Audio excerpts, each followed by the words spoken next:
Hilltoppers, number 16, Joey Zur. Hello, ladies and gentlemen. Welcome to the third round of the IHSA soccer playoffs. We apologize for the audio delay. We were just running a little bit behind as West Chicago was not particularly close to Elmhurst, but we were able to get the video in time, but everything else came after. But now we're at full speed. TJ Silkaitis is with me today. I'm Connor Choi. The Hilltoppers lead 1-0 off of a beautiful goal from a corner kick. Yeah, Aiden Adachi, the one who put that goal in to give the Hilltoppers a lead. But besides that, what you might have missed if you have not been watching is that York has really controlled the possession of the game so far. It really hasn't been much at Glenbard West, just 2 corner kicks in a row, and they capitalized on the second one. But York's done a great job applying pressure the entire game and keeping the game in their own tempo. But Glenbard West has really done a good job on the defensive side. Sean Klaus being the main man we've seen really take control of that defensive back for Glenbard West. Yeah, TJ, and it gets a little suspect at times as the Dukes, like you said, have been marching down towards the goal pretty consistently and having some really solid touches on the ball. But when it matters, this Glenbard West defense is really able to shut it down. Marichal trying to get that one over to Greco, but it hits the ref. And, yep, he's going to call that one back. Because there was no one around Greco. That pass was for sure going to him. So Marichal's going to take the free kick here. Free kick, Dukes. Now back in play. Marichal taking himself up to Waski. Waski makes a fantastic move right there, but another great slide tackle by Jack Barrientos, one of this Glenbard West Hilltoppers captains on this team, has barely been able to stay inside the out-of-bounds line there, but that ball goes straight to Montelesina. Steen now going to take this himself, getting it over to Oliver Connor. Connor to Waski. He gets hit hard. They're going to stop play there. We have seen that as well a couple of times early on when the Dukes are trying to get inside the box. We've seen a lot of contact that just hasn't been called. One notable one is there was a pass from Glodz to Rivas, and the goalie absolutely took out the legs underneath Rivas, but nothing was called. They were just given a corner kick. Greco was able to stop the ball there. Glodz is going to play this one back to Connor. TJ, back to what you were saying. The Dukes are looking for a lot of fouls to be called. I mean, this is a physical Glenbard West team, especially when the closer they get to the goalie box, and the Dukes are going to have to try and figure out how to adjust if they're just not getting these penalty calls. And Waski's looking to cross that one into the box. Kicked out by Glenbard West, but Montelesina's fighting for it. That's going to go out the back. They're going to reward York there with a corner kick. Glenbard West definitely didn't think that should have happened, as you could see the frustration on Jack Herod, the Glenbard West keeper. Not very happy, Connor. Yeah, well, Montelesina did an excellent job just bob and weave, missed the ball. Showing off some great athleticism, avoiding touching the ball as he knew it was going to go out of bounds. He was really the only one there. Another pass there from the corner. It's going to go out, but Janowski's able to pass that one back out to Herrera. Herrera, beautiful pass inside the box, but once again, taken away by the Hilltoppers. Waski is going to take this one up the left sideline, back to the middle, and once again, kicked out of bounds by Glenbard West. We've seen that time and time again today as Glenbard West is now trying to make a move of their own. But Steen's there to make a good play on the ball and keep anything from happening with Glenbard West having numbers. Joey Zur is going to try getting this one over to Vargas. As we see Marichal clean that one up. Montelesina fighting hard for the ball at midfield. Pass is going to go past Marichal, though.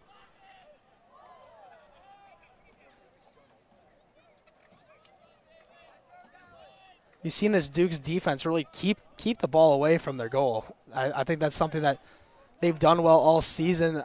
That defensive front is just so good for this Dukes team, and I think the only game I remember them an opposing team scoring more than 3 goals was the OPRF game, but they were also missing their lead defenseman, Matusz Janowski. Yeah, and Monty's a big part of the defensive front. Obviously, guys like Freddie Steen and Oliver Connor really helping this defensive front out, but Monty's been on the team for a couple of years now, and he's the glue that really holds them together, and he plays really aggressive, and Great pass to Waski, and Waski takes a powerful shot. That's going to be wide left and above the net. He had his open look and just sailed that one. Yeah, TJ, and back to what I was saying, Janowski he plays hard and aggressive. He plays as if there's no goalie behind him. He doesn't want anything to get past him, and that's really a big reason. Actually, honestly, all of these defenders playing like that is a big reason on why this defensive front is so good. That ball's kicked out by Glenbard West. A through ball here.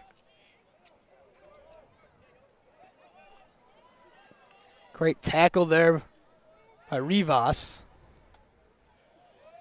Deep pass into the box. Looks like Janowski's going to take care of who hit that one out.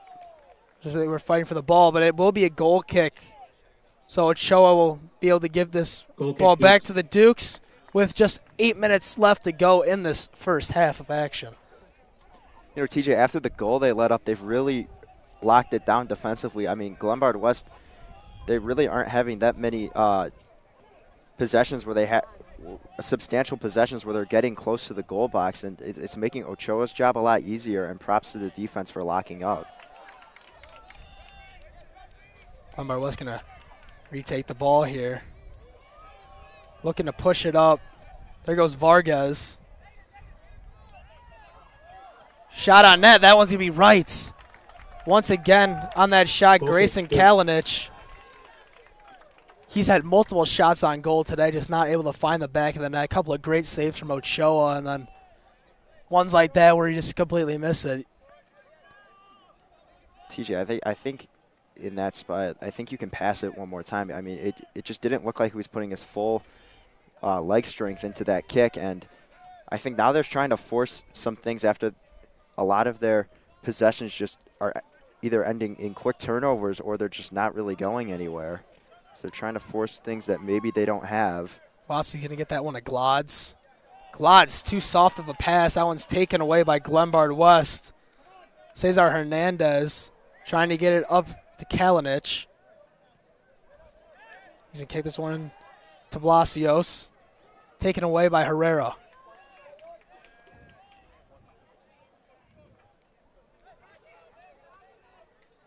West will regain possession here. Is very high pass into the middle.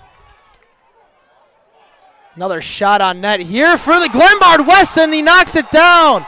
Jack Barrientos finds the bottom left corner of the net, and Glenbard West now leads 2-0 over the York Dukes here in the first half.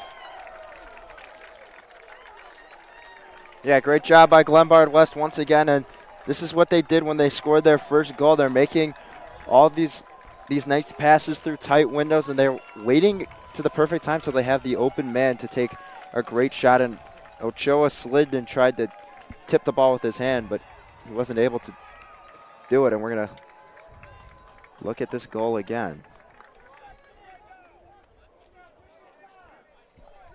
Yeah, it's just all set up by that header. First goal, they went top right. Second goal, they go bottom left. Same result.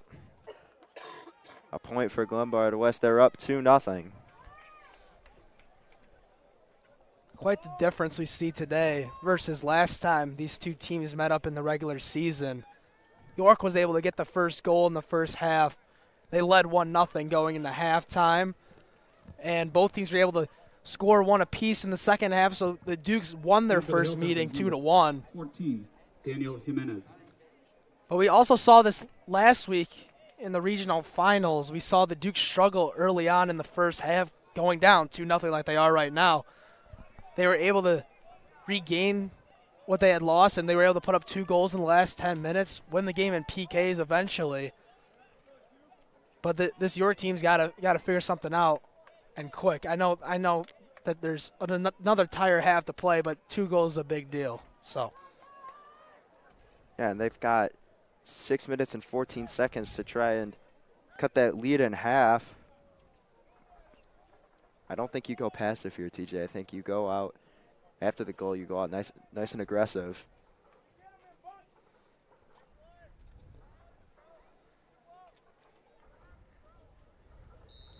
Glod's going to kick this one off.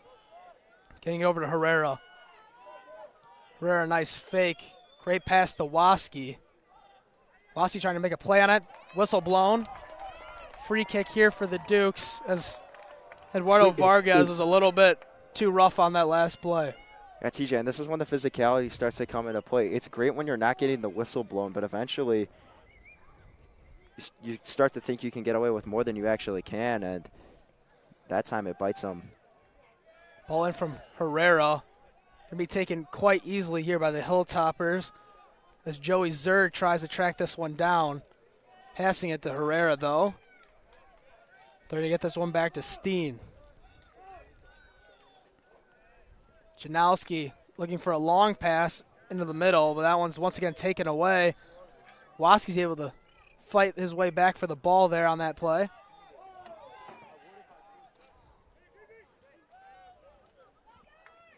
Waski's going to kick this one out to the outside to Menelacina. Menelacina going into Glods, but taken away by Barrientos. And that ball is going to go out of bounds, giving the throw in to the Dukes. Janowski getting that one as quickly as possible.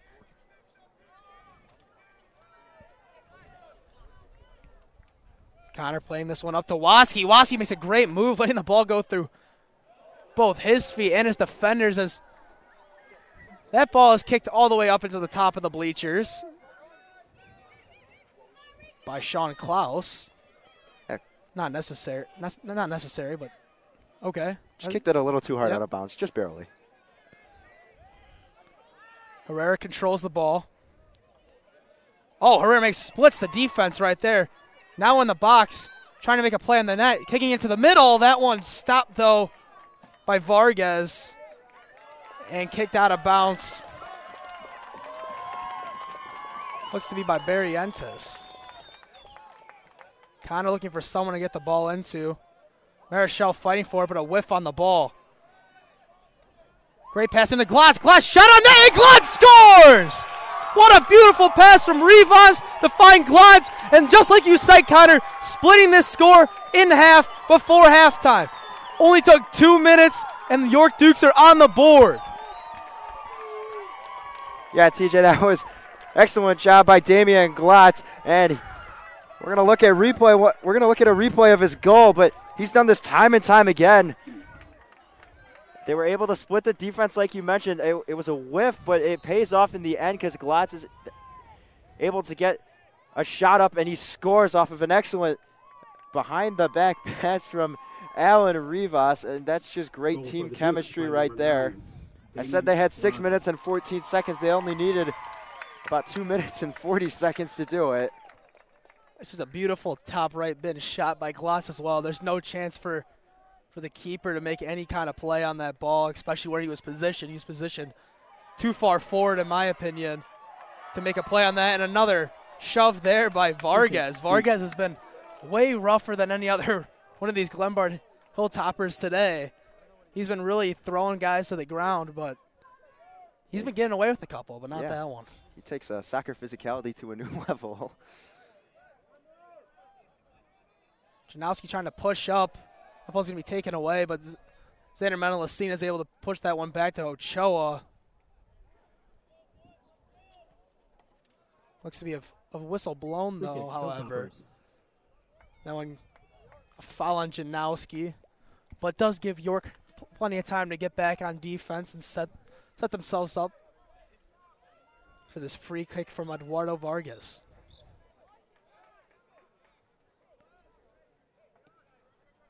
Vargas booms this one in the box.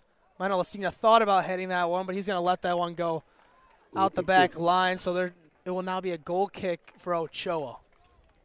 Now TJ with 2 minutes and 20 seconds. Now you take I want to say super passive, but you don't want to give up any big plays that could result in a Glenbard West goal because you just cut the lead in half. You don't want to make it two goals again. For sure, Connor. But although you say that York is able to finally get the ball out, I was going to say that Glenbard West has been putting a lot of pressure on these last couple of minutes, but Alan Rivas is able to get that ball to go off of Glenbard West, and now Menelacina is going to pass this one into Glods. Marichel's going to take it. Through ball to absolutely no one, looking to be rolling out of bounds, and it will. Janowski asking for the ball quickly, as he still believes that this York team can get something together here in this last 1 minute 30 seconds left of action here in the first half. Yeah, everyone's starting to get tired. You never know what could happen, especially considering they just scored a goal. And here goes Waski. Waski's got plenty of daylight. Looking for the shot on net and barely saved there from Jack Herod. Clearly off his hands. He's complaining about it for some reason, but I think everyone in the building knew that was off of him. But Waski looking to kick it up and over his hands. That's why the West fans went crazy, TJ. They were like, oh, what a great save. But he tried playing it off as, no, he just missed it. Header from Janowski, and Janowski scores!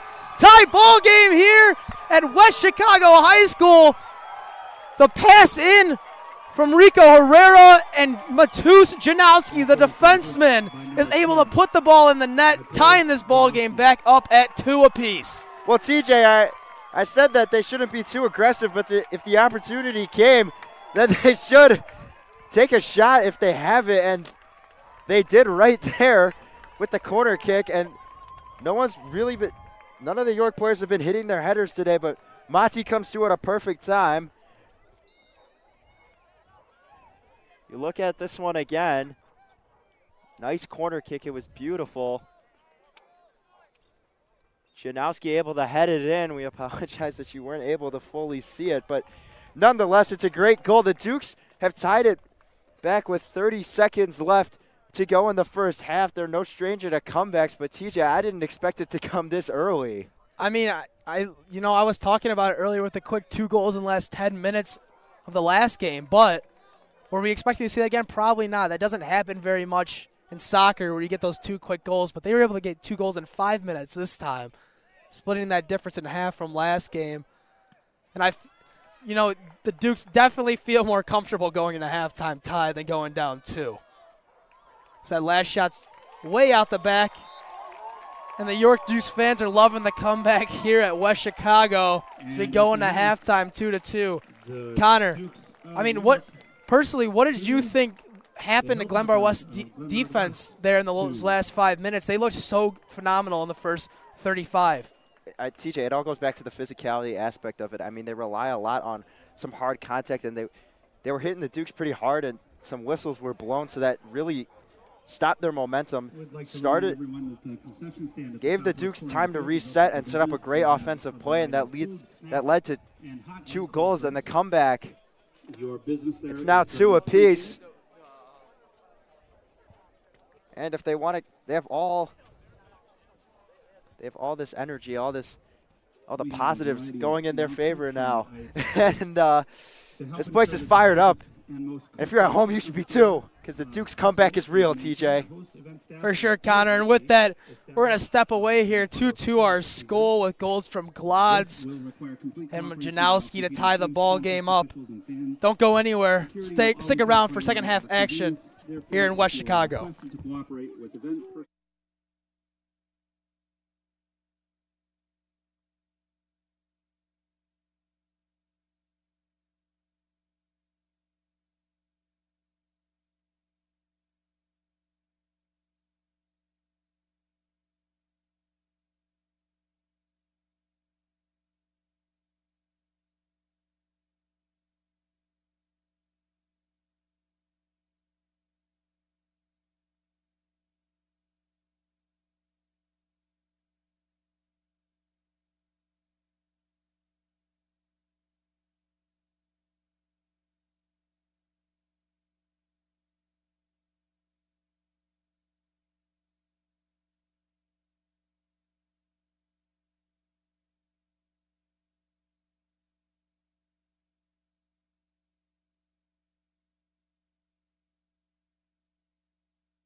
Now back from halftime here at West Chicago High School. Score currently deadlocked at 2 between the Glenbard West Hilltoppers and the York Dukes. Connor, you want to give us a little rundown of what kind of happened in the first half? Well, so the Dukes fell down to an early 1-0 lead, and then it was kind of nothing was really happening for about 15-ish minutes until Glenbard West scored again. That made it a 2-0 game. Grayson Kalinich scored the second goal of the game to put the Dukes down 2, but York, no stranger to 2-0 deficits. They came back to win the regionals with 10 minutes left in the game, and they did it a little bit sooner, TJ. They came back with, scored 2 goals in about 5 minutes to close out the half, and now it's a new ball game. Janowski going to make a sliding attempt to keep the ball in York's possession, and that's going to work out for him as Greco's going to look to recuperate, getting it over to Connor. Connor making a nice move on the left sideline. Now pushing his way up, looking to get it to Glods. Glods looking to get it back in the middle. A little bit of a look what I found as that goes off the Glenbard West Hilltopper defender and right back in to his feet. This one's going to go back to Menelacina. Over to Rivas. Rivas is going to lose it, taken away by Grayson Kalinich. And Janowski's just going to let Ochoa pick this one up. He's going to get that one out very quickly to Steen. And Menelacina now on the ball.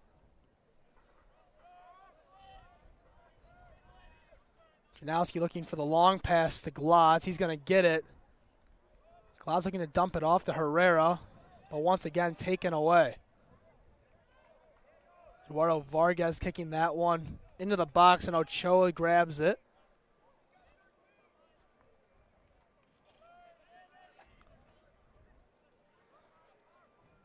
Vargas looking to push up, but taken away by Steen on the pass. Once again, getting this ball back to Ochoa. Looks like the Dukes are going to take a much slower approach here at the beginning of the second half.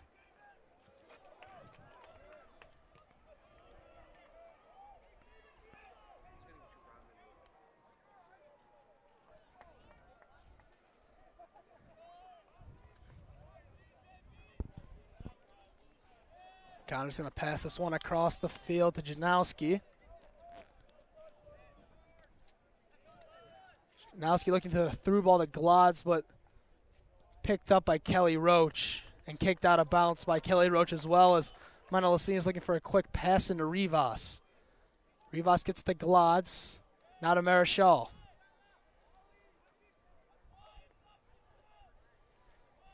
Going to get this one back to Connor. Dukes didn't like what they had. They get it back to Steen. Steen getting up to Rico Herrera, who's now trying to make something quick happen. There's a great dump pass there from Jaden Waski. Herrera looking for a cross here. He's going to put a shot on net, and that one's wide left. Herrera thought he had enough room to get that one off, and he did, but just not on target.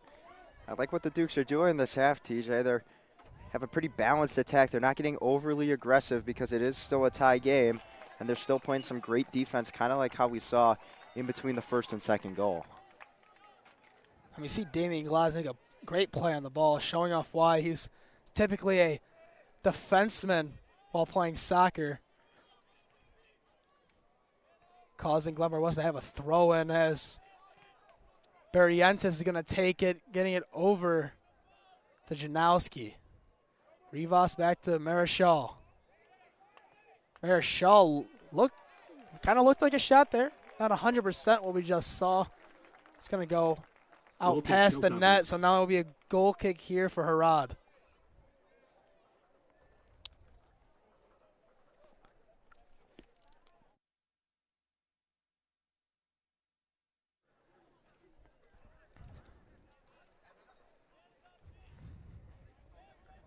That ball being let play through, but Steen's able to snatch that one away from the Hilltoppers. Just Waski's trying to use his speed to get away, but great slide tackle there from Sean Klaus. Janowski going to play this up to Glods.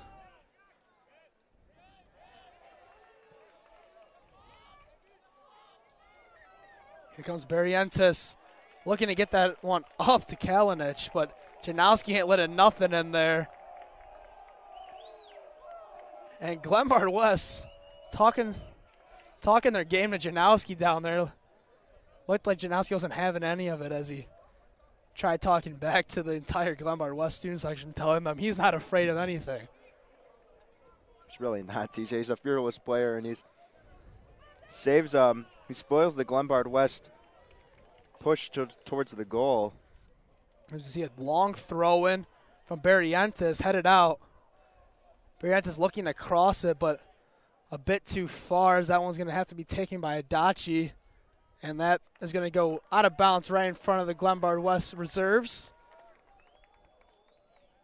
for a Davis Bar to throw in. Waski fighting for it, trying to keep it in, but doesn't. So that's going to be a goal kick here for Glenbard West. Corner kick, Hilltoppers.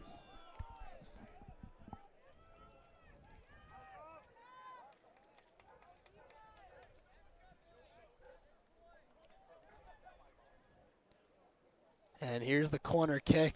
Centered well into the box. That ball's going to be pushed out by the Dukes. Here comes Rivas. Rivas with a great long pass. Glad's running in the wrong direction. Passes a bit to the left of him.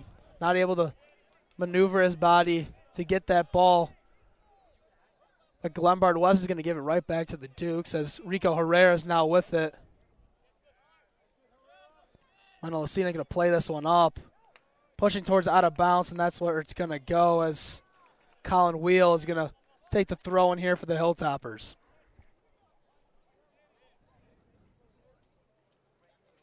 Menelacina with the header. Rivas, great soft touch right there. Getting it to Glads. Glads, great pass back to Rivas. Wassi's just going to come in and pick up everything, and that ball's going to go out of the back. I believe that's going to be out on Waski, and yes, it is. So another goal kick here for Glenbard West. TJ, I didn't really see Waski come in until the last second. He kind of just barreled in out of nowhere and tried doing it all himself. Unfortunately, it doesn't go the way he wants. And Glenbard West with yet another goal kick. Menelacina, great header into Glads. Glads trying to make something happen.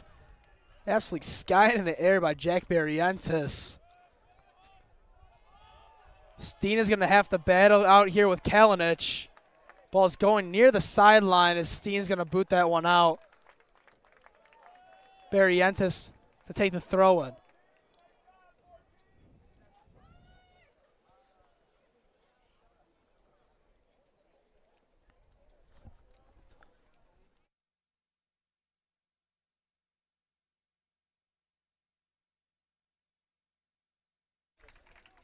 Corner kick, Hilltoppers. That ball is going to be kicked out of the back. So for another corner kick here for Glenbard West. This is where they were able to capitalize on their second attempt and score their first goal of the game early on in the first half. This one's going to be a low ball.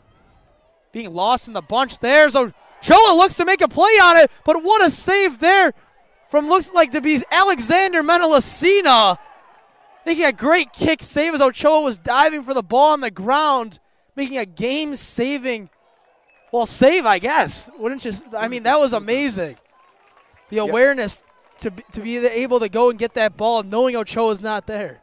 Yeah, TJ, that takes some serious hand-eye coordination. That ball was not just tapped in. That was kicked. That was booted, and we're going to look at it again. Great goalkeeping and some great defense played by the Dukes.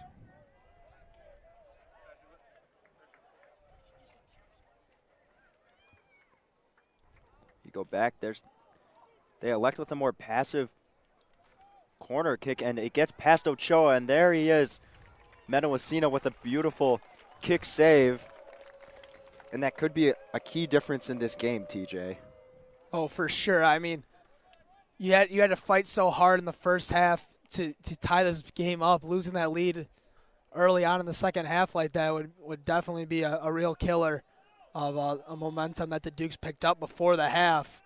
And, I mean, But that's also going back to what you were talking about earlier, Connor, is that this defense plays like there's no goalie in net. And I mean, that time it just happened to be that there literally wasn't a goalie in net. And Menelacina made a great play on the ball, as now looking to penetrate the middle is Kalinich. But Connor struggling to clear the ball. They're going to kick this one over to Vargas. Vargas the cross in, but that's going to be nowhere near the middle of the box, as that's going to be behind the net. So Ochoa is going to get the goal kick here. They might let Janowski take it.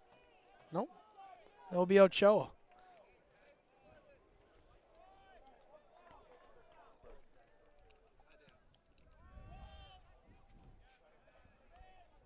Vargas making a good pass here, now taking it himself, working against Greco.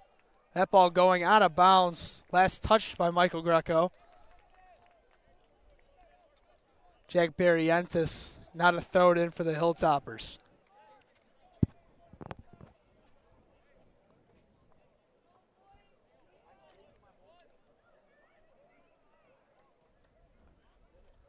Long throw in here. Ochoa going to take it off the head of number 4, Davis Barda.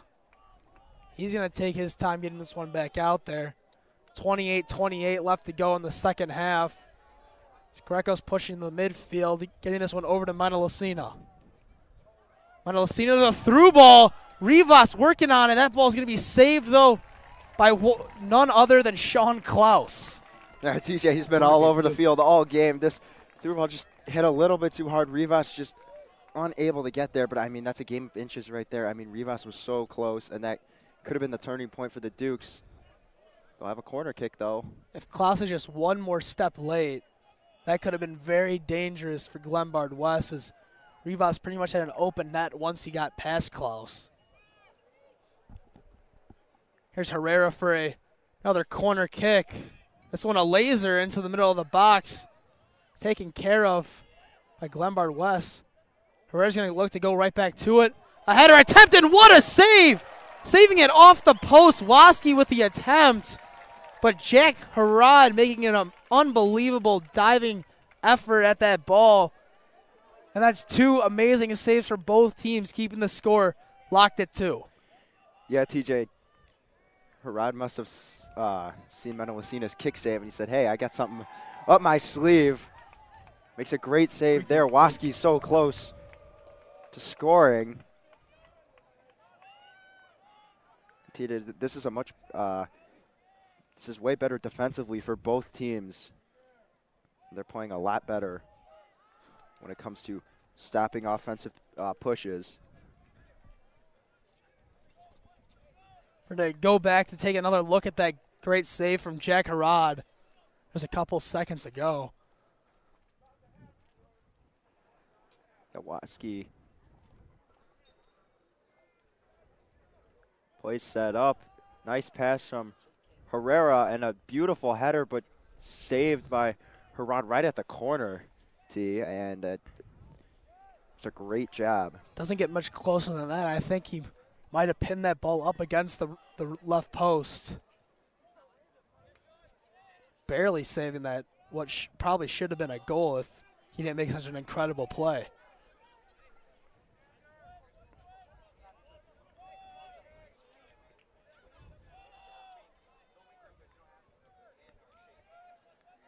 Steen's going to get this one to Greco and over to Connor. Find Waski, playing it back to Janowski. Pass from Menelacina, a little bit too far for Rico Herrera. Taken away by Glenbard West. Laudbell trying to push it up to Joey Zur.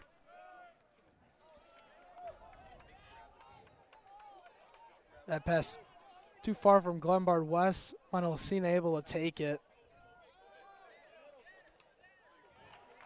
That right side, their two right backs here for the Dukes have played phenomenal on defense. I mean, Menelacina before the goal was doing great, and he's also one of those right backs that likes to push up.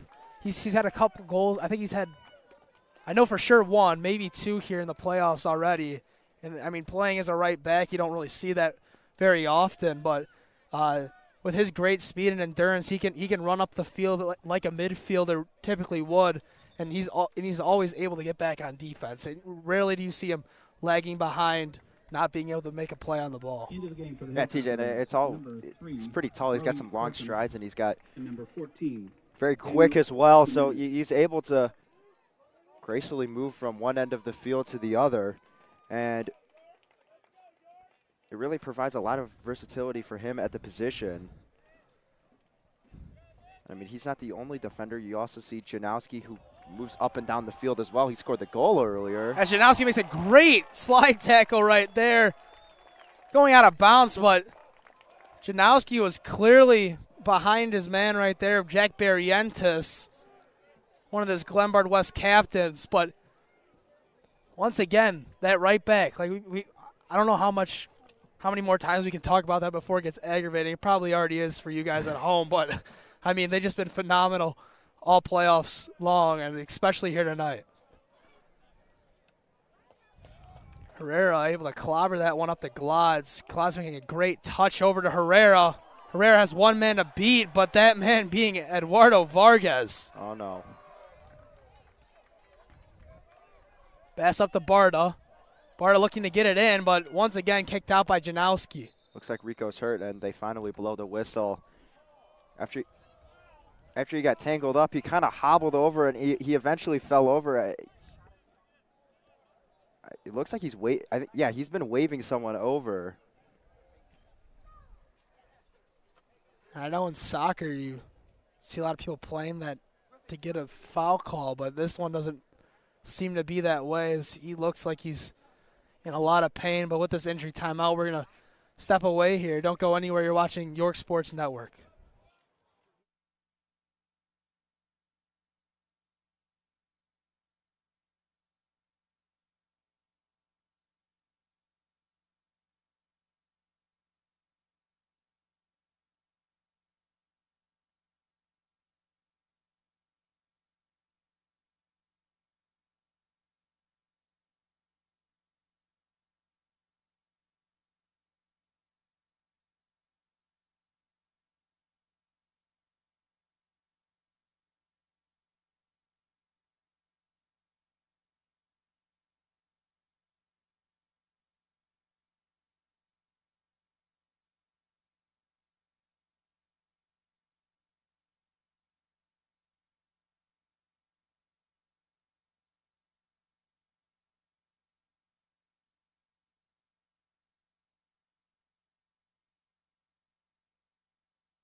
Checking in for the Dukes, number 17. Rico Herrera able to get up off the field, helped off by Damian Glotz, and now the trainer. We hope that he's okay. And one of the Duke's best players, TJ. Yeah, he's been a key part of this team for quite a few years now. Obviously, his older brother as well. He was on that team, on that state championship team just 2 years ago, and with how much he means to this team. I mean, I know most of these players, and most of them I talked to have talked about how great Rico Herrera's been for this York Dukes team all season long, especially now in the playoff race in the sectional semis. You don't want to rush him back or anything, but with the score being 2-2 with 23 minutes left to go, we'll have to just wait and see if he'll be able to be back out there on the field of play. As the substitution for him is Aaron Joby. Yeah, and that just really hurts this offensive attack. He's either the leading scorer, second to Damian Glotz. He's an all-state, all-conference player. There's a shot on net by Alan Rivas, with that one once again handled by Jack Herrard. And Herrard has played an unbelievable game in the net. I mean, besides those 5 minutes where York scored 2 goals, he's been completely locked down. Tough physical play there as Vargas looking to push that one out. Racing to the line is number 14, Daniel Jimenez, Glenbard West midfielder, but he was able to save that ball and keep it in play.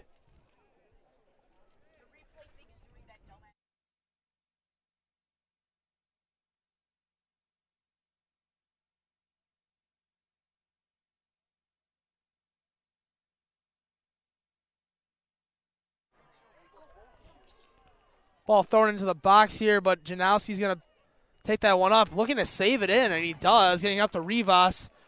Rivas to Waski as Waski's looking to push this one forward. Up to Joby. Joby makes a great pass to Alan Rivas, who's now in the box, but it looks like he slipped on that play right there. He had Glass pushing the back post. I assume that's where he was aiming, but once again, it's been raining for quite a while out here, and obviously playing on turf, it's a lot more slick than it would normally be if you were playing on a grass field. Yeah, I mean, it's not heavy rain, TJ, but the drizzle's been consistent, I'd say, since about 3 o'clock in the afternoon.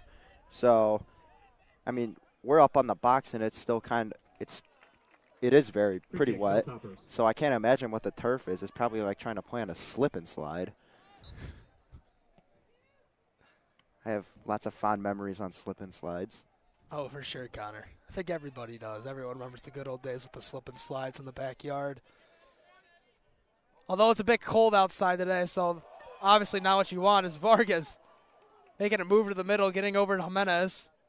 Jimenez looking to cross this one, but stopped by Janowski. That will be a corner kick for the Hilltoppers.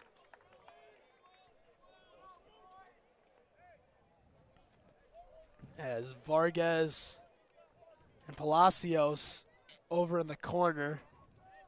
Vargas going to kick this one quickly, looking for a header completely through the box, untouched. It's going to go out of bounds, so it will be a throw-in here for the York Dukes.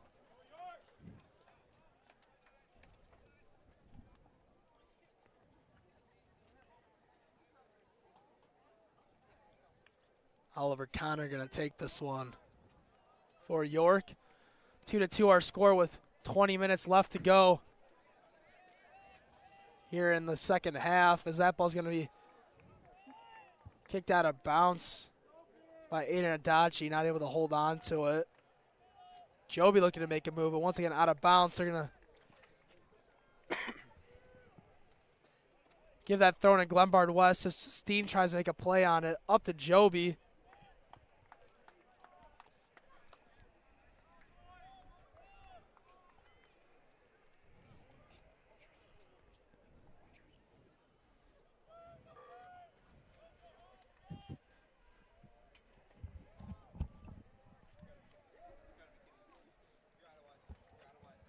Looked to be a real deep shot there from Glenbard West.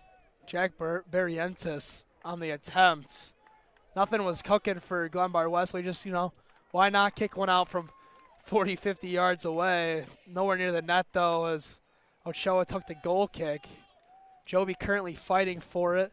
Looking to get the pass up to Waski, but it's a bit short and taken away. Another pass into the middle. Janowski making another play on it. Being pushed up by Rivas, and Rivas able to get that one away, letting the defense reset themselves here for a key second half defensive possession. And for about the last 10 minutes, Connor, I think Glenbard West has done a much better job controlling the game at their own pace and getting as much pressure as they can on Ochoa and this defense. It was quite the opposite in the first half. Yeah, well, I mean, TJ, they started the game off really strong, and then they had that rough patch, and then they started off slow in the second half, but now they're really picking it up and playing some great soccer. That corner kick attempt, or that throw-in attempt, was taken away by Connor, as they're now pushing it up to Joby. Joby trying to make a play on it, but Sean Klaus is meeting him right there. They're both fighting for the ball.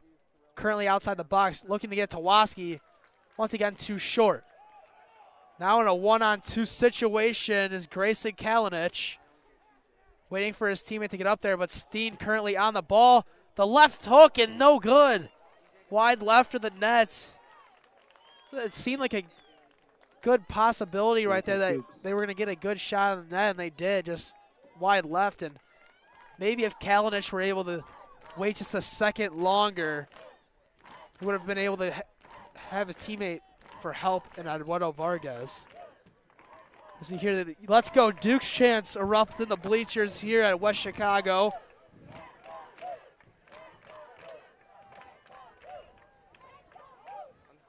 Waski pushing the box. Shot on ground. Jack Harad takes care of that one. Yeah, another great save from Jack Harad.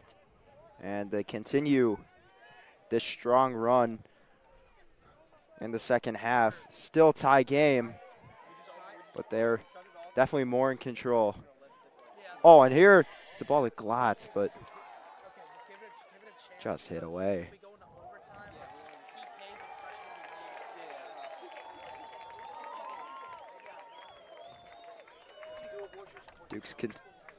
Dukes have something cooking up in the Glenbard, deep in Glenbard West Number 8 territory.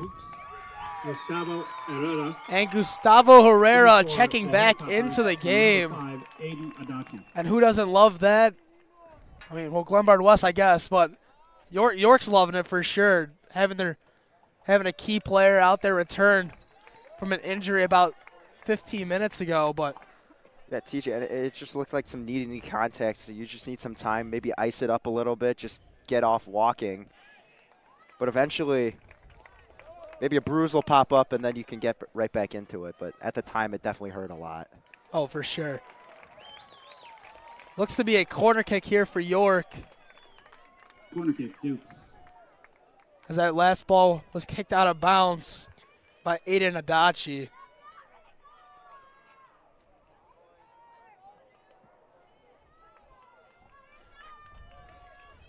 Rico Herrera to take this corner attempt.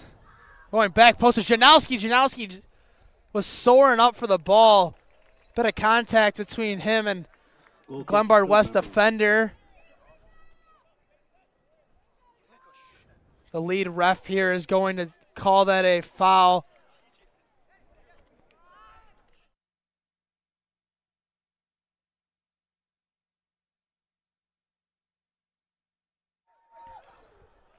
Glenbard West looked to have something going right there, but Ochoa's going to snag that ball up and get it quickly out to Connor as he's pushing past midfield, getting it over to Waski. And now Connor will have to retract his steps right there and go pick up the ball. Janowski's going to get this one up to Menelacina. But great tackle there from Aiden Adachi, and now Adachi's trying to make something quickly happen as Eduardo Vargas getting it into Kalinich, and that's going to be an offside. Free kick, Dukes. Or no, they're going to call it a foul on the play on Glenbard West. We saw Menelacina take a tumble there. We didn't think we were going to get it there for a second, but a delayed whistle does come out, and that will be a foul. Yeah, and I mean, it looked like he got hit in the back. It reminds me a lot of like a block in the back personal foul when you're watching a football game. And there's no way that's going to fly in soccer. So Cho will take the free kick that is placed inside the box. 13:45 now left in the second half. So that kick really goes nowhere, and Glenbard was able to retake it as Vargas is now with it. Being fought by with Michael Greco. Getting this one over to Barrientos. We're going to play this one back. Big kick here over to the right sideline. Taken by Davis Barda. Steen trying to clear it. He does somewhat for now, but Steen wants to get. Steen's now down on the ground holding that right ankle. And kind of correct me if I'm wrong, but I think earlier this season against OPRF, Steen also went down with an ankle injury during that second half. It was either ankle or like lower calf, kind of by the Achilles. Somewhere in that leg area. He got incleated, and it looks like he kind of got kicked or stepped on in the exact same spot. So it's definitely like a weaker point on his body, I would say. I mean, he did. For most people, and he did. He injured his right leg last year. He was in crutches. So I mean, with an injury, as severe to where you need the crutches, you got to be as careful as possible with that right leg in his case. But I mean, thankfully he was able to get up almost instantly, so he looks to be all right. Yeah, I mean, he was supposed to be on varsity, but he ended up getting injured, and he didn't. I don't know if he actually played. This is a shot on net there by Aiden Adachi, but corralled there by Ochoa. He's played a great second half up to this point. Yeah, him along with Garad. But anyway, Steen was supposed to be a rotational defender for the Dukes last season when they finished 4th in state, but he ended up getting hurt. By the time he came back, they'd really figured out the rotation, so he was on JV1 for about a month after he sustained a right ankle injury in his travel soccer practice. But with all the graduations last year, I'm sure Coach Stopko loves to have this kid as a defender, and he's been excellent.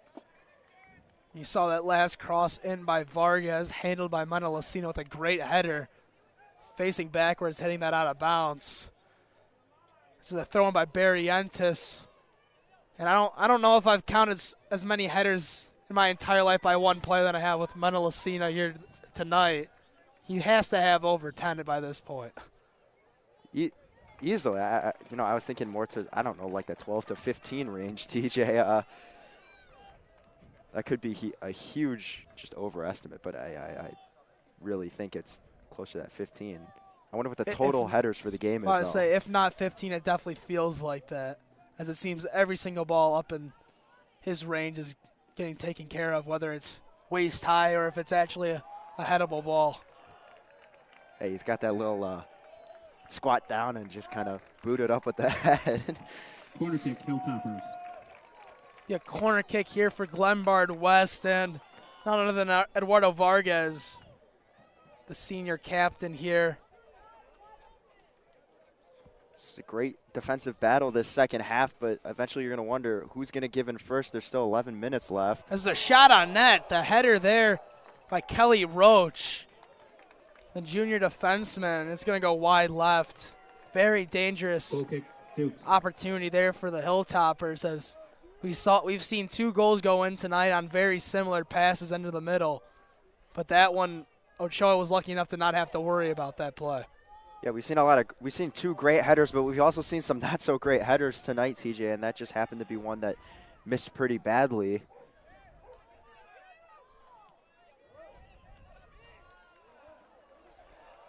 Ball now being played by Adachi. Playing it up to Kalinic. Kalinic looking to cross it, but lose a sense of where he is on the field, and he runs out of bounds with it, so it's going to be a goal kick once again for Ochoa. That's some great defense by Montelesino. I mean, he's not reaching over TJ. You know, a lot of times you see people just kind of like jab at it with their foot, but you know, he plays some tight defense. He's tight on Adachi, but he doesn't reach in and he doesn't end up touching it, and Adachi just can't cross it around him. And that goal kick goes out of bounds as number 22. Herrera's going to get a rest here with about 9 minutes left to go. Dominic Glotz, entering the game. Younger brother of Damian. He's going to take the field here as Herrera's looking to re-stretch out that leg. It looks to be on the sideline. That one's going to go out of bounds, so it'll be a throw-in for Glenbard West. But with 9 minutes left to go, I'm going to assume that they're going to try and get him back out here as fast as possible. TJ, I think I'm probably going to say it's going to be about a 5-minute break, and especially with the way this game's going, no team is really giving in, so you also have to prepare for the possibility of overtime. You probably don't want Rico out for the start of OT because anything can happen, especially in the beginning. As a physical play there by Montelesino, nothing dangerous or anything. Glenbard West fans obviously aggravated about that. There's plenty of fouls called on them tonight on much more physical plays, but ref didn't see anything worth noting to call a penalty, so they kept on playing. It's also like Montelesino is way bigger than Barrientos, so that might have something to do with it. Cross in, Ochoa's going to jump up, drops it, but he's able to pick it up off the bounce.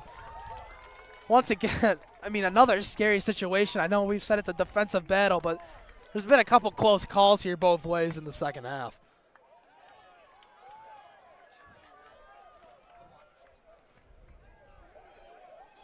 Ball shot in, but taken care of by Steen. Dominic Glodz fighting for the ball, going out of bounds off of Glenbard West. No, it's going to be off of Glodz. But Glenbard West will have the throw in here. I wonder if Dominic can kick a football. I mean, yeah, it's got to run in the genes, right? They both play soccer.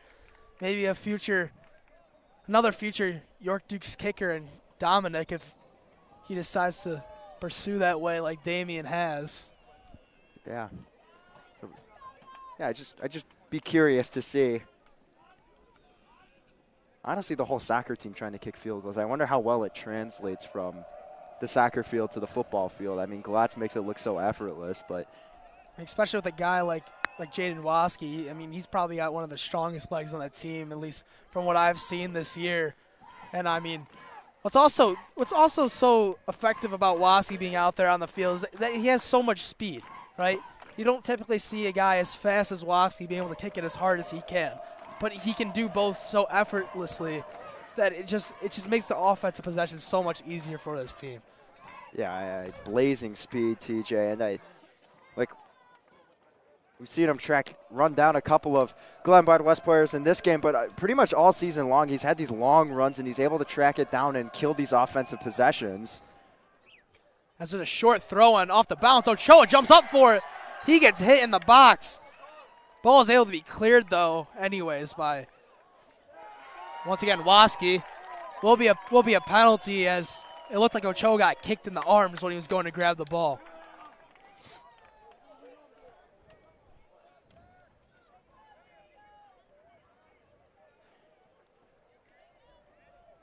So it's going to be a free kick, basically the same spot where it would normally be. In for the Dukes, number 5. Well, he's inching his way up Feldman. up the field there. In for the Hilltoppers, That's something 16, that these Joe soccer guys like to Rivera. do. You know, refs ain't looking. Take a couple extra Number yards. 21, Get a little bit Joe closer to that other side. Make that free kick in Ochoa's case a little bit easier. Get the ball farther down the field. I mean, he can still boot it regardless of where he starts. Oh, for sure. Especially those drop kicks, TJ. I mean, he was booting them. I'd like to see him punt a football too. Back to the whole kicking thing. I wonder how far he could get it. This ball being played back to Janowski. He's got plenty of green grass ahead of him. He's going to take what he can get. He's going to get this one over to Menelacina. Now to Alan Rivas. Rivas playing it slow. Trying to make a move, and he does. Absolutely beautiful, but then runs into Colin Well. It will be a throw for the Dukes, but Well took down Rivas hard. Yeah, and I think that's one where you can't really call foul because all of them are going for the ball. It just happened that there were 2 Glenbard West players. Rivas was sandwiched in between and got knocked over. That throw going to be to Rivas. Now to Menelacina on the corner, looking to cross. Taken care of, but Greco looking to keep it in. Feldman with the header. Menelacina trying to play it slowly back to Waske. Waske now using that speed we were talking about to get around the edge. Looking to get that in the middle. That's going to go off of Colin Well. And now there will be another corner kick here for the Dukes. And it appears that with Herrera out, they're going to entrust Waske with that job. We've seen Waske. We've seen a couple of plays where they stack Herrera and Waske right by each other. Waske would take the kick. Herrera would just be a couple yards away from him. But now it's Waske solely, so we'll see what he does here.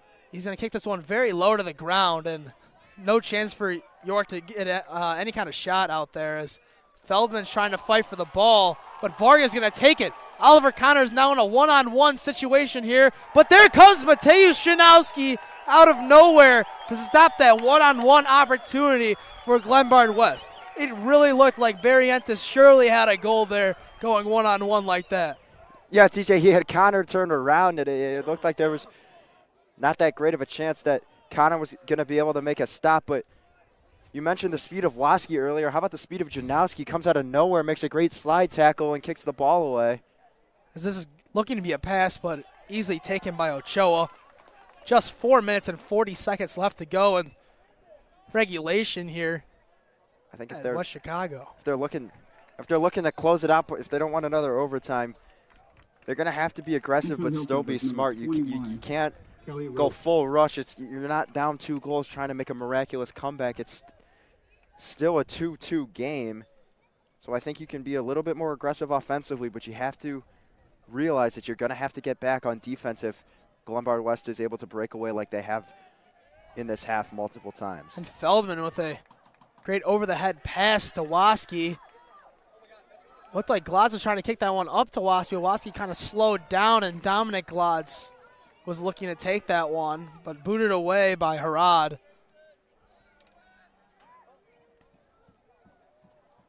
Connor with a slide tackle. Barrientos falling to the ground, but this will be Glenbard West throwing.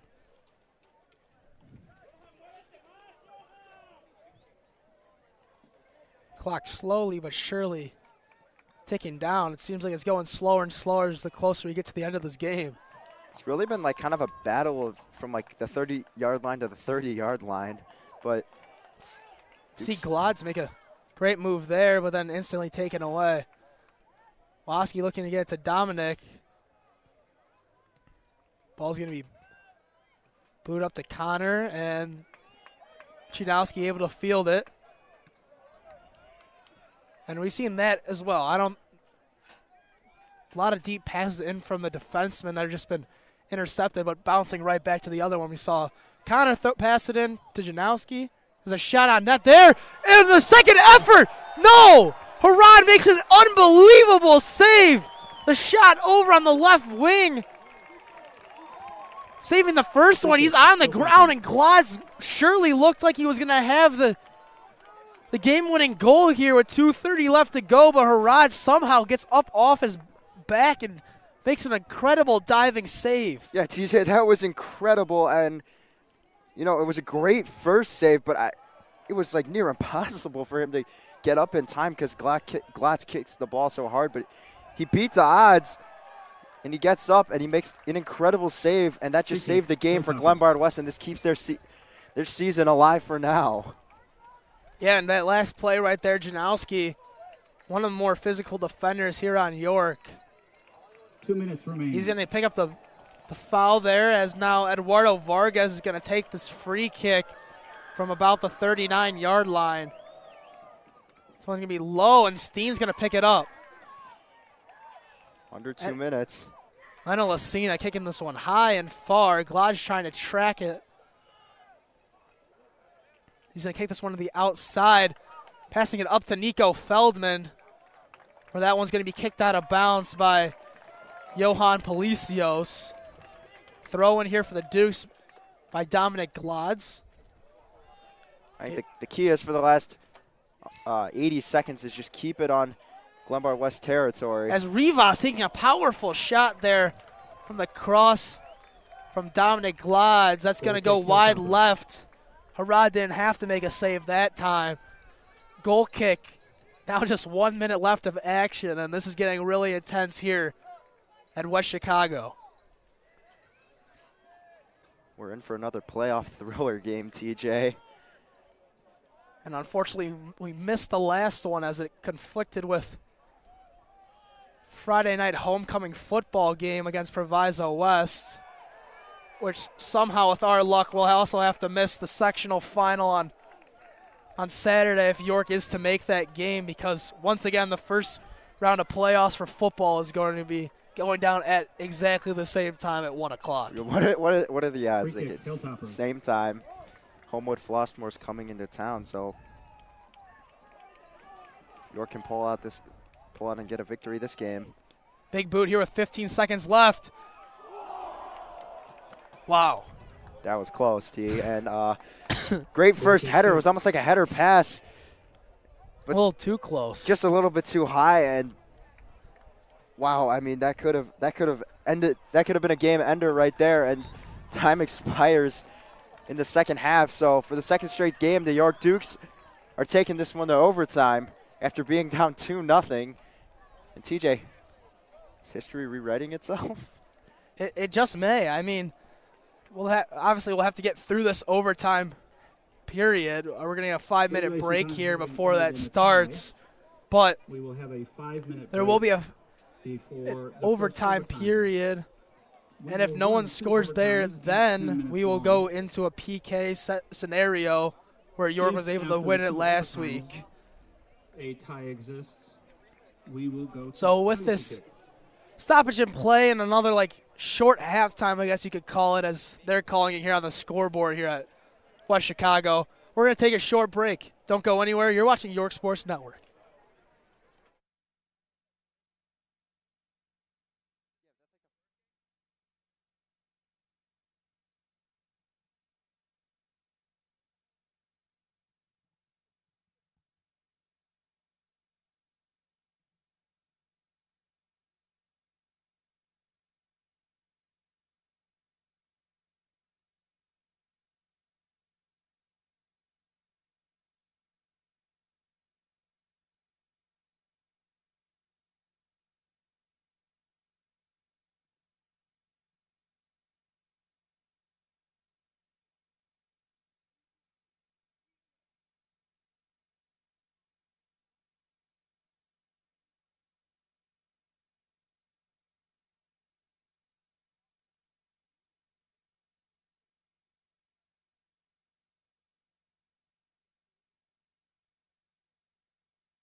We welcome you to overtime in West Chicago High School, where the York Dukes are taking the rival Glenbard West Hilltoppers to overtime in a 2-2 game. All 4 goals were scored in the first half. Nothing in the second. As Glenbard West looks to be out here in a hurry, as Rivas looking to keep it in. He's going to slip. We talked about this quite a bit, but weather playing a huge factor in today's game, especially on turf. Turf very slippery. So Damian Glodz trying to play it back to Menelacina. Menelacina makes a great play on the ball. That's going out of bounds. See which way they're going to give this one. I think they're going to give it to York. And they will. So Menelacina is going to take the throw in here for York. There'll be 2 10-minute halves here in West Chicago. And if we're still somehow stuck in a tie after that, then we will go to penalty kicks.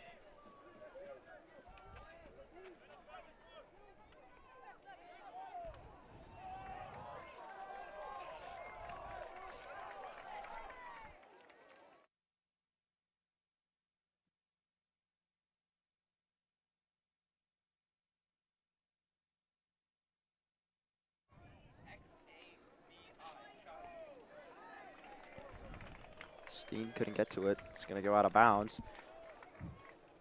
TJ, Glenbard West is playing like they don't want this second overtime period.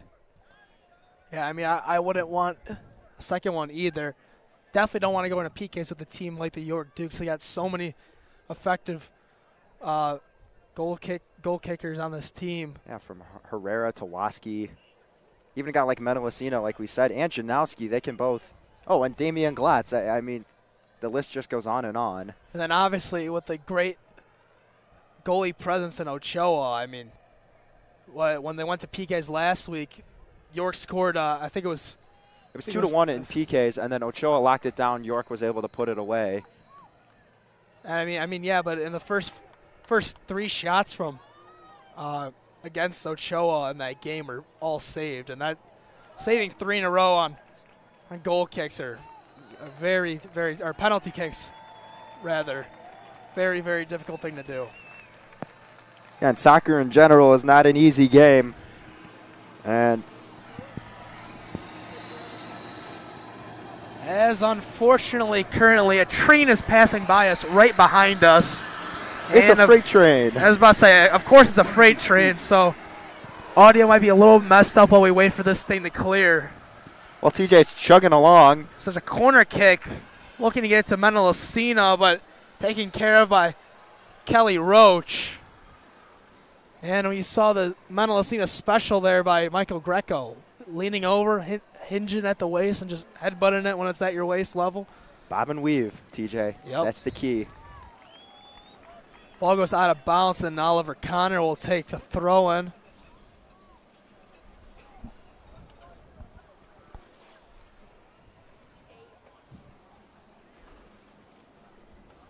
Into the game for the Hilltoppers, number 3, Brody Torcham.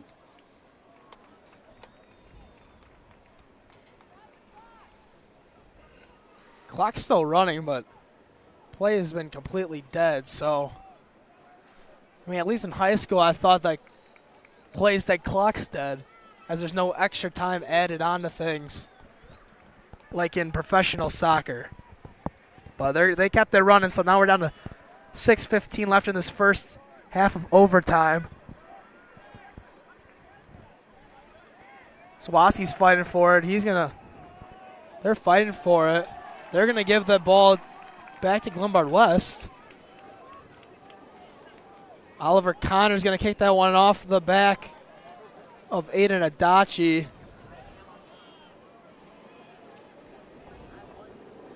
Need there, but picked up by Feldman. Now Waski trying to make something happen. Slide tackle there. That's no foul call. Waski now limping back on defense. Looks like he might have to take a C, and it's going to happen. Clock will stop now with 5:31 as Looked like that middle leg, I think right leg.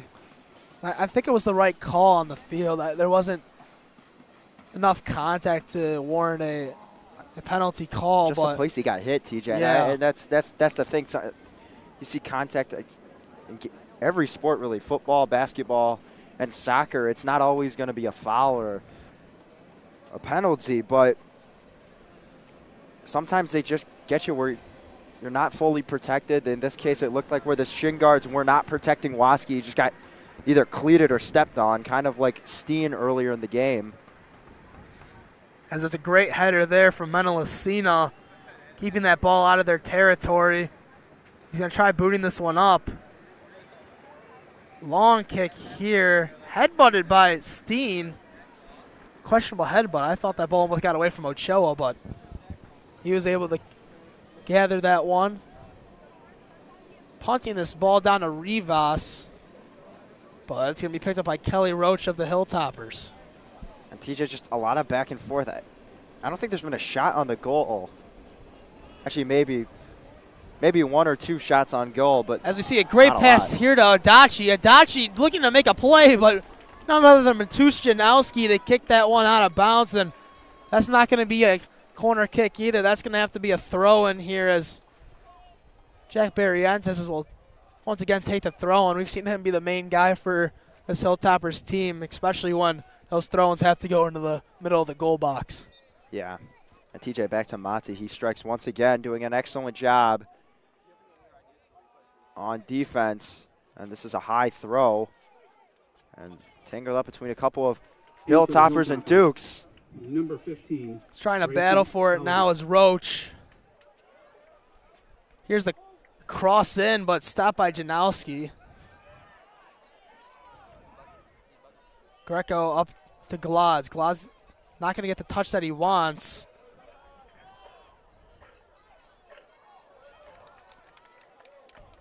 Connor's going to get a little bit of time here. Up to Waske. Waske once again getting pushed to the ground. But Kalinic is going to take it up the left wing into the box. Shot on net with the right. Not going to be able to get it near the net as Steen stops it, and Feldman's going to completely clear this one up to Damian Glodz now. It's back to how it was in the first game. There's just a lot of contact between these two teams, and finally a whistle. I was about to say, I mean, there wasn't like too much contact there, or it looks like maybe a Glenbard West. Free kick, Hilltoppers. Let's take a Hilltoppers down around the 30. He was holding his face, but now tying the shoes, so probably not related to a whistle call. Waske's sitting down. He's going to look to come off to the sideline. Looks like Marshall's going to check in for Waske. Yeah, get that leg looked at. And it looked like he was kind of grabbing his lower left back almost as well, TJ. When he got pushed down that second time and he came up, it looked like he was kind of holding onto that back, and I'm just not really sure if it was his back or his leg, because at first it was his leg, but then he was able to stretch it out, but it still looks like he's grabbing that back. Ball into the box, headed out by Menelacina. That shot's going to be way off the mark. Another goal kick for Ochoa, but, you know, we haven't gotten an injury report on Rico Herrera, but I believe I can see him sitting on the bench with the jacket on. I'm not sure if they're just trying to keep him warm so that he can go back in later, or if his night is done. Maybe they're planning on a PK return or late second overtime. I could totally see a PK comeback because there's not too much, you know, not really any running involved, which I think is what's really aggravating it right now. It's that leg. And there's also no contact that could injure him more as well. No contact from player to player. But if it does happen to be that left leg with him being a righty, it could affect his kicks if that's his plant leg that is in fact injured. Ball's going to go out of bounds off of Glenbard West. Last touch by Kalinic. Despite Waske and Herrera being on the bench, the Dukes are playing some very mistake-free ball right now. Pass trying to get into Glotz. Booted all the way back to Janowski in York's territory. They're going to pass this one up to Greco. They're going to stop play there as he was tackled by Eduardo Vargas. Free kick, Dukes. So now Mateusz Janowski Gonna kick this one in. Shot on net that hits the post. Glotz goes up with his head, and Damian Glotz scores! The shot from midfield from Janowski, the rebound off the top post, and Glotz puts it in the net, giving the Dukes the lead 3-2 with 1:19 left to go in the overtime period.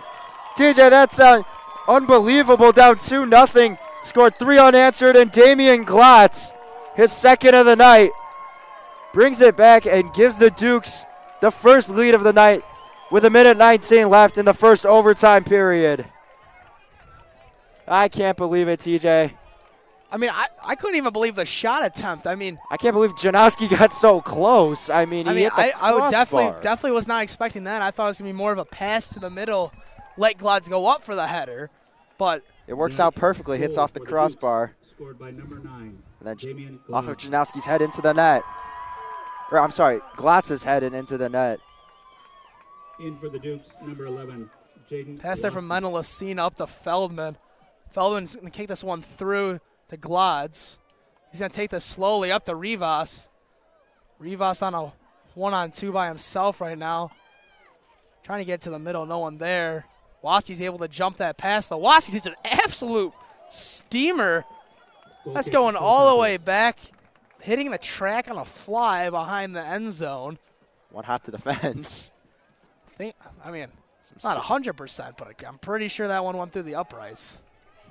So maybe you were right about some of these soccer guys kicking field goals, Connor. As the Let's Go Dukes chance start once again here in West Chicago. Ball being last touched by Faven.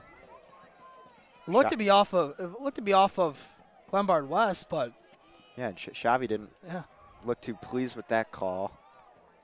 Steen is just gonna kick this one near the sideline. It's gonna be a throw-in for Adachi, but that's gonna end this first half of overtime. So 3-2 now our score. TJ, I could be mistaken. I think that might be the end of the game. Yeah, TJ, the overtime rules are if it is still, it's how you play a second overtime period.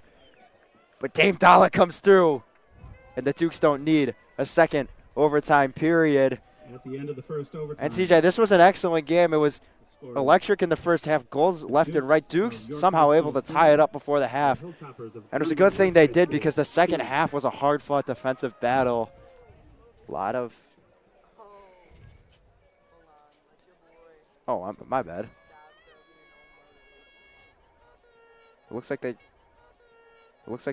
are going to half. I was about to say, Connor, I'm a little confused myself. IHSA lied to me, guys. Yeah, the guys down below in the booth are the ones giving us the information, trying to let us know that if it was a goal in the first half is what they told us. But I guess they were mistaken, and we were given some misleading information. So, but with that halftime, Duke's up 3-2. They will get one more half here. Glenbard West going to have to put up that goal to tie it and go back into PKs. And we'll be back shortly with 50 seconds left to go in this halftime period.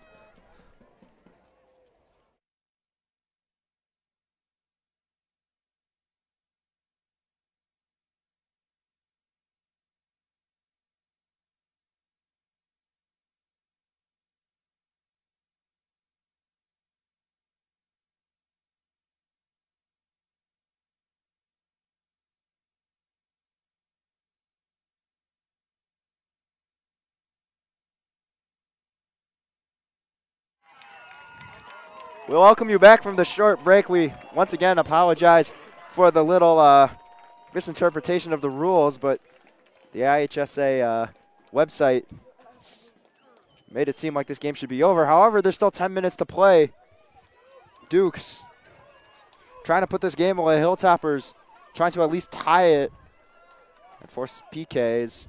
If not, pull a little York Dukes magic and score 2 goals. But defense overall has been excellent by the Dukes since halftime.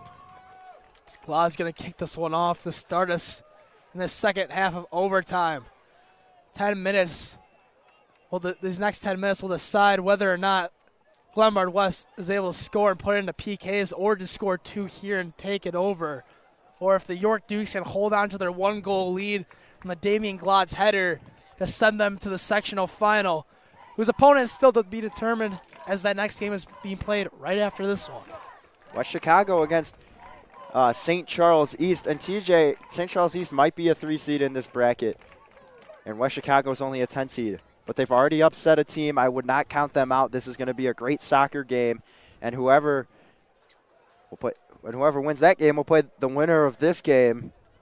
So 4 great teams left in the West Chicago sectional. And also definitely can't count out West Chicago as they're a 10 seed, obviously, going into a harder matchup against a 3 seed St. Charles East. But you also have to remember, home field advantage has got to take a factor into that at least a little bit, I would imagine. Yeah, and we know you guys can't see it, but all around the sidelines there's people lining up that are ready for the game, and the Wildcat fan base coming out to support, and they're starting to line up. Speaking of fans, there's actually some pretty good attendance at this game, TJ. Yeah, for sure. I mean, compared to our regular soccer games that we've had this year, and also, I mean, talk about a little bit about last night. You know, volleyball attendance was definitely way up for that playoff game last night in Morden, where they were able to defeat Whitney Young, and they'll take on Hinsdale Central tomorrow night, same place, different time, 6 o'clock. We'll also be there streaming that game.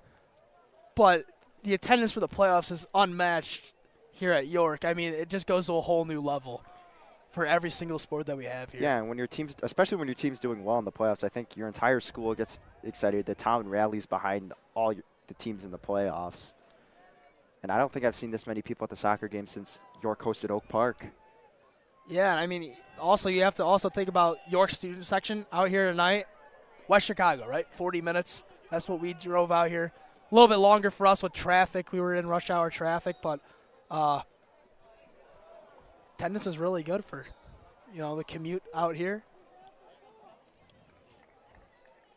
Well, we've been talking over the game a little bit here, but still 3-2. Our score was 7:25 left to go in the second half of overtime. It looks like Steen was down once again. We saw him go down pulling the right calf earlier, but he's able to get back up once again.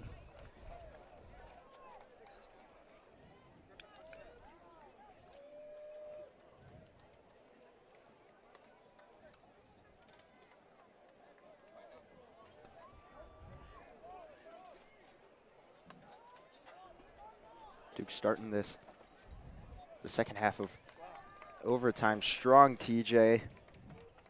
Continuing their solid defensive run.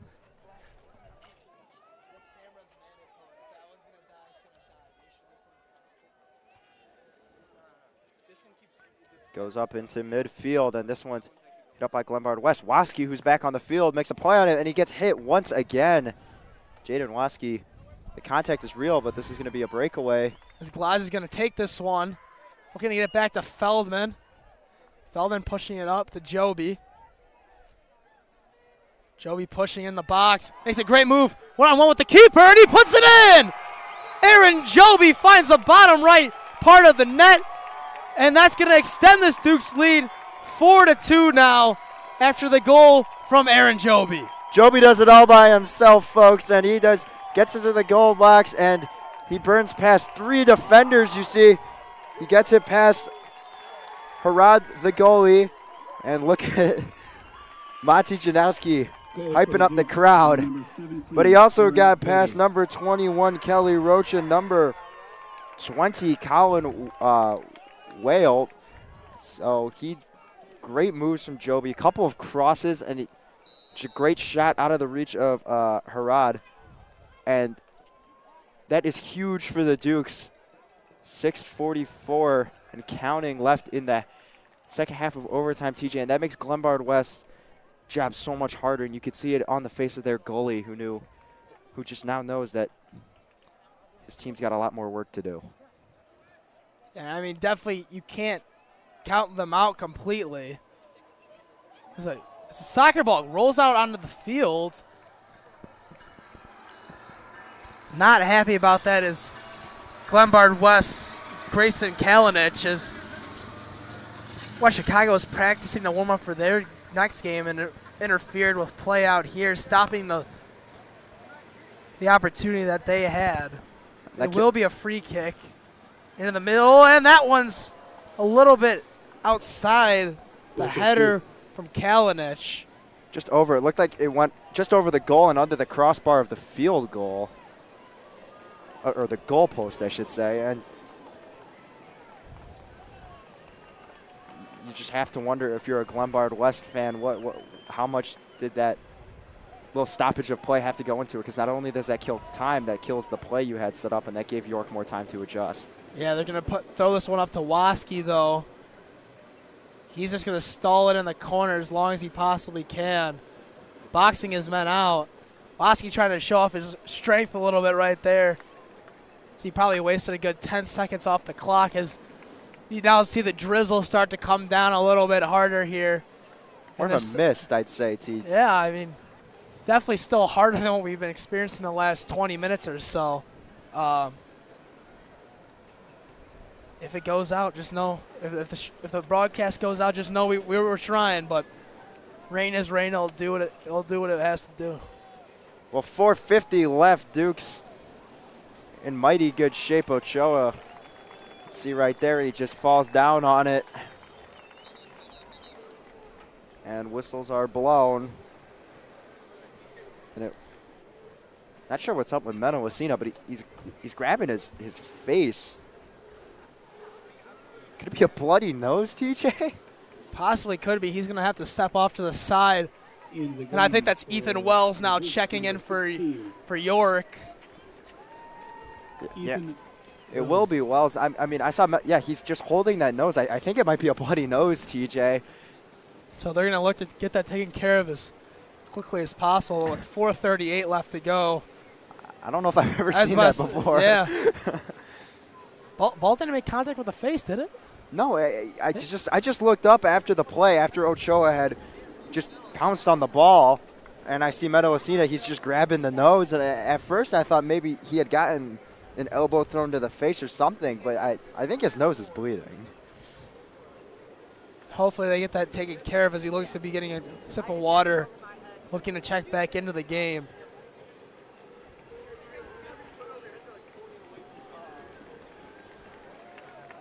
Ball's going to go out of bounds here for a Damien Glotz throw-in.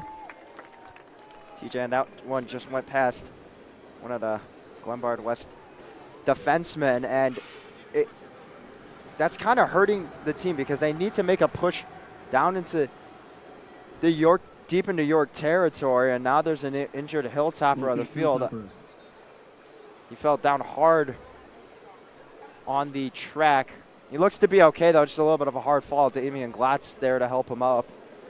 And getting a little bit hard to see up here. Yeah. I think it got a little slippery for him over there, and that's why he slipped. Must have slipped on the, I don't know, that rubber material. What do you call that on the track? Rubber material, that rubbery material. I'm not really sure what it would be called, but it looked like he slipped on that. It gets extremely slippery when wet. And I mean, I know we were talking about it probably like 4 or 5 times. Once again, repeating myself a little bit, but the rain playing the factor and the slippage on the field. But you know, it wasn't raining too much in that second half. The second half of regulation that we saw, and that's when that defensive battle really carried out. And you know, rain's starting to come down a bit harder now. Still in a mist, but also making it a bit harder to see for at least for us up here on the booth. Backside of the field a little bit fuzzy for us. Yeah, well, this is just like the last 3 minutes of the game. I mean, the other game hasn't even started. You wonder how that's going to affect them, especially if it continues to pick up a little bit. Yeah, for sure. I mean, field's already wet, already difficult to play on. We've seen that multiple times, and it keeps coming down for a while, and it's only supposed to get colder. So, I mean, that's definitely not going to help the turf out at all. As Joby's trying to make a play on in the corner, he's going back to his stall tactics. Kicked out of bounds. I think Joby got tackled over in the corner. He's down. Lombard Westman is down. Clock is still currently ticking away. Refs have not blown it dead, and there it is. All right, well, 2:12 left to go in the second half of overtime. As sorry, we can't get you a name right now on who's injured.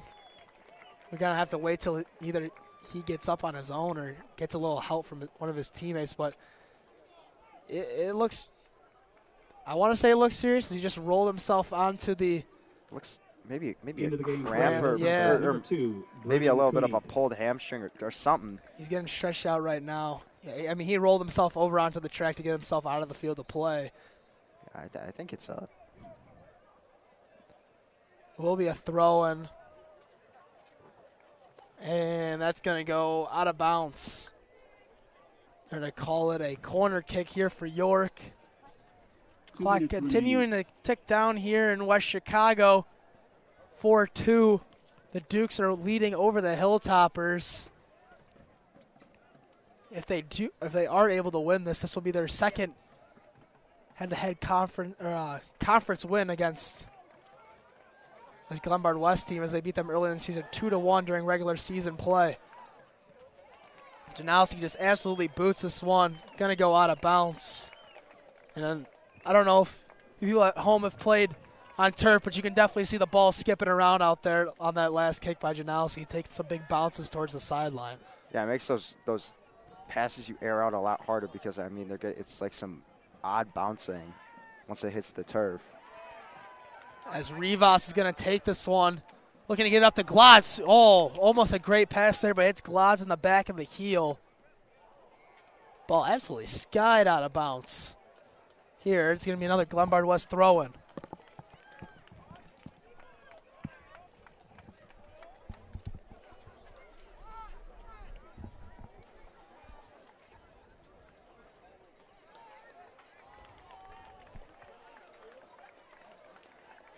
Just 40 seconds left to go, and what could be the end of Glenbard West's season. They're going to boot this one into the box.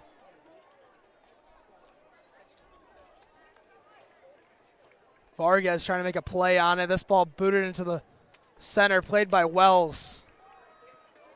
Shot on net, wide right. Fake save attempt there from Ochoa, having a little fun, pretending to dive for that one. You hear the Dukes fans getting loud here in West Chicago as we're now in the last 10 seconds of what is going to be a York Dukes third consecutive trip to the sectional final. TJ, this was such a hard-fought game from both sides, but it wasn't until overtime when the Dukes really found their footing. 4 unanswered goals and down 2-0. It was almost a repeat, but this time it didn't go to PKs. They put it away in OT, winning 4-2. And now they're going to face the winner of West Chicago High School and St. Charles East. Yeah. And we won't be there ourselves, but we will definitely be there giving you guys updates during the football game if you want to tune in there just to see what they're doing if you're out here watching the soccer game.